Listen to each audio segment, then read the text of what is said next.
Bonjour à tous. Aujourd'hui, je vais vous montrer comment gérer les calques sur InDesign. Donc, ce qui est très pratique sur InDesign, c'est qu'en allant ici dans Calque, vous allez avoir les différents calques qu'il y a sur le document. Dans Calque 1, ici, on voit qu'on a notre texte, notre titre et notre image. Comme vous venez de le voir, ce qui est très pratique, c'est que je peux les masquer ou les démasquer juste en cliquant sur le petit œil, comme cela. Ou je peux, en allant à droite, en cliquant sur le petit carré, les sélectionner. C'est assez pratique parce que par exemple, quand de temps en temps on a plusieurs cadres l'un dans l'autre, on n'arrive plus à sélectionner un élément. Donc on peut le sélectionner ici et ensuite quand on ira dessus, on pourra facilement le bouger. Hop. Il y a une autre chose qui est très pratique, c'est qu'on peut les verrouiller. Par exemple, mon image de fond elle y est, je ne veux plus la bouger.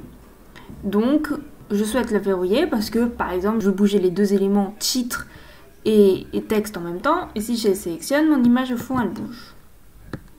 Donc pour sélectionner les deux, par exemple, l'image de calque, je vais cliquer ici sur le petit rectangle qui est vide et il y a le petit cadenas qui apparaît pour dire qu'elle est verrouillée. Je ne peux plus rien faire sur ce calque. Donc je peux sélectionner les autres calques, plus rien ne bouge. Par exemple, après, si je souhaite modifier de nouveau ce calque, il suffit juste de cliquer sur le cadenas pour pouvoir le modifier. Il y a autre chose qui est assez pratique, c'est que là, par exemple, j'ai calque 1.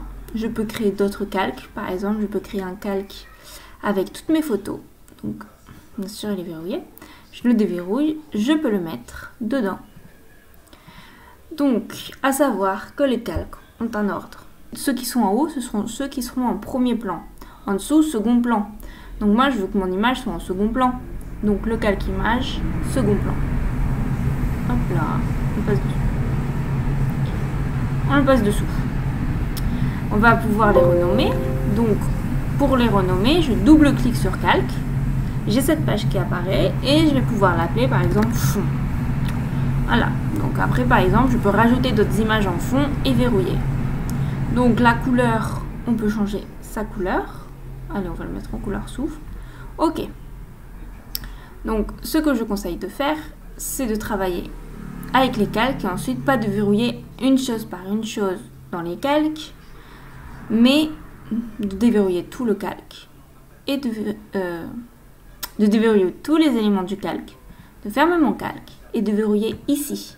Automatiquement, tous les éléments qui sont à l'intérieur seront verrouillés.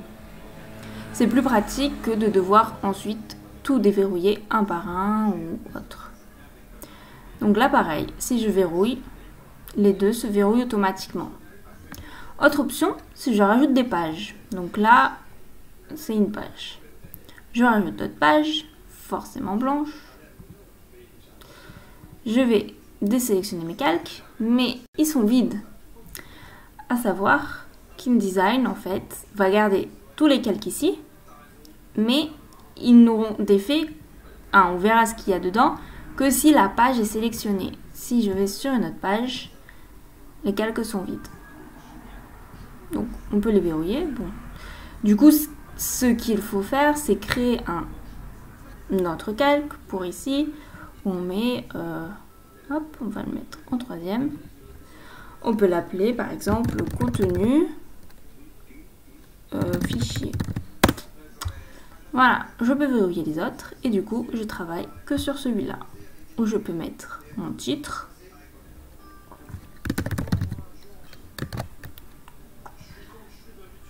Hop. On va l'agrandir un peu. Je peux mettre mon texte.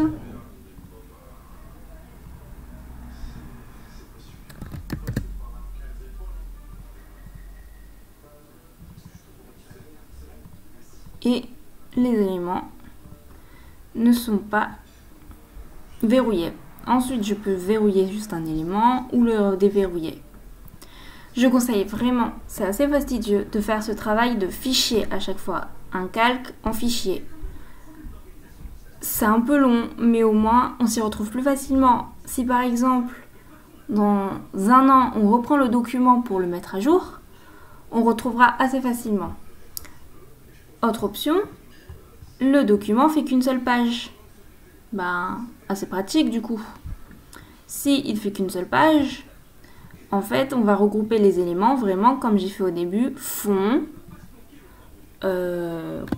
texte, fond, texte, icône, si on veut ajouter des icônes. On les met tous dedans. Et comme ça, quand on veut ensuite modifier, on a juste à déverrouiller le calque pour modifier le calque. Ou alors aller à l'intérieur du calque et verrouiller l'élément qu'on ne veut pas toucher. Ensuite le déverrouiller, reverrouiller tout le calque. Voilà ce que je pouvais dire sur les calques. J'espère que j'ai répondu à toutes vos questions. Et si vous en avez d'autres, n'hésitez pas à les poser en commentaire.